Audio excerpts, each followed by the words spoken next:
Hi! Kamusta mga ka-spice lovers? Gagawa tayo ngayon ng quick and easy Chinese-style steamed fish with Indian spices. Pagkatapos linisin ang isda, pahiran ng asin sa loob at labas nito.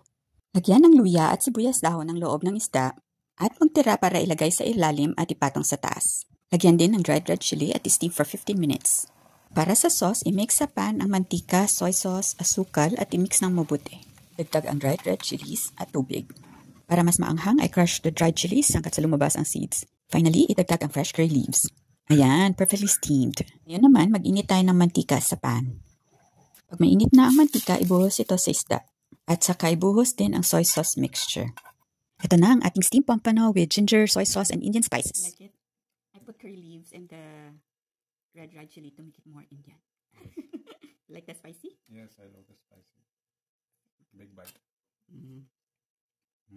Nag-enjoy si Mister. I'm happy. Another sweet memory over a healthy, spicy meal.